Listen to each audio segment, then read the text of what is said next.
আমার দুটো প্রশ্ন। হ্যাঁ বলুন। একটা হলো যে আপনি রাজনীতিতে যখন জয়েন করছেন, এই মুহূর্তে রাজ্যের রাজনীতিটা নিয়ে আপনার অ্যাসেসমেন্ট কি?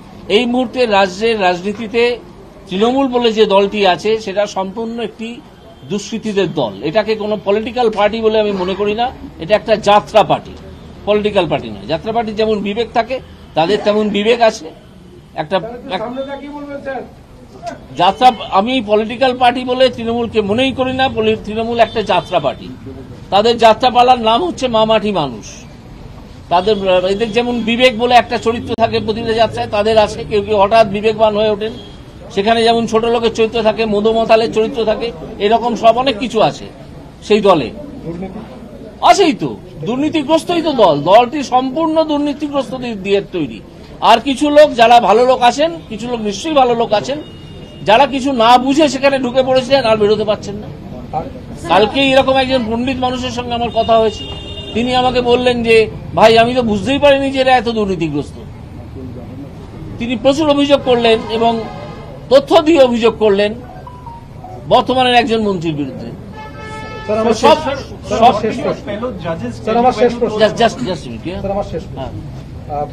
সন্দেশখালী এবং শেখ শাহজাহান, এই নিয়ে আপনার কি মতামত? এই যে সন্দেশখালীটা তো আপনি দেখলেন পুরোটা, আর শেখ শাহজাহানের 52 দিন পরে গ্রেফতার, কি বলবেন এই টোটাল অ্যাসেসমেন্টটা? কি বলবো, শেখ শাহজাহানকে পুলিশ গ্রেফতার করতে চাইছিল না, তাই করেনি। উল্টা একজন তালপাতার সেপাই না কি একটা আছে, সে বলে দিল জুডিশিয়ারি তাকে প্রোটেকশন দিচ্ছে। সে কিছু বোঝে জুডিশিয়ারি? তার পেটে যদি দুটো বোম মারেন কিছু বেরোবে জুডিশিয়ারি সম্বন্ধে? কিচ্ছু বেরোবে? কিছু জানে? একটা দুম করে কথা বলে দিল। আদালত তার বিরুদ্ধে কোনো ব্যবস্থা নেয়নি। তার ভাগ্য ভালো, ইচ্ছে করলেই নিতে পারত। নির্যাতিত মহিলারা বেরিয়ে এসছেন ঝ্যাঁটা এবং লাঠি নিয়ে, আরো অনেক কিছু নিয়ে, এবং এই মহিলারা আজকে পথ দেখিয়েছেন অন্য জায়গায় যেখানে এই সন্দেশখালী হয়ে আছে, অন্যান্য জেলায়, যাতে সেখানেও এই প্রতিবাদ হয় এবং দুষ্কৃতকারীদের দমন করে রাখা যায়।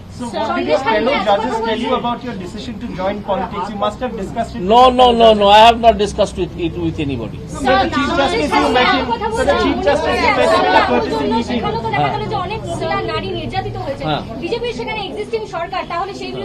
ব্যবস্থা নিচ্ছে কে? কথা বলছে না, ব্যবস্থা তো নিচ্ছে। ব্যবস্থা কেউ গেলেই সেখানে ব্যবস্থা নেওয়া হচ্ছে। মমতা ব্যানার্জি গেছেন সন্দেশখালীতে?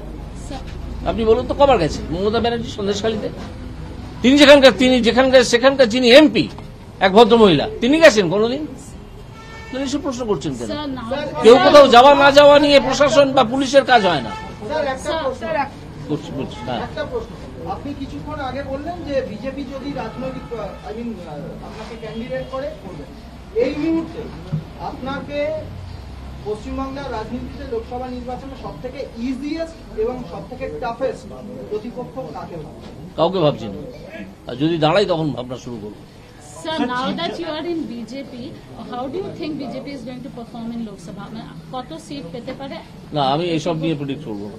Sir, prediction করা আমার কাজ। দেখা করেছেন আজকে, you met the Chief Justice in a courtesy meeting. Any words of advice, anything that he told you? No, nothing. Many of the critics are questioning the cooling off period. Anything on that, sir? A cooling off period? What is the provision of cooling off period? What is the provision? Can you show me? কিছু সবজান্তা সাংবাদিক আছেন, তারা এইসব প্রশ্ন তুলছেন। আমার কাছে একটা মেসেজ এসছে কোন একজন সাংবাদিকের কাছ থেকে যে কোনো কুলিং অফ পিরিয়ড নেই। আমি তার কোনো উত্তর দেওয়ার প্রয়োজনই মনে করিনি। তিনি খুঁজে নিন না কোথায় কুলিং অফ পিরিয়ড আছে।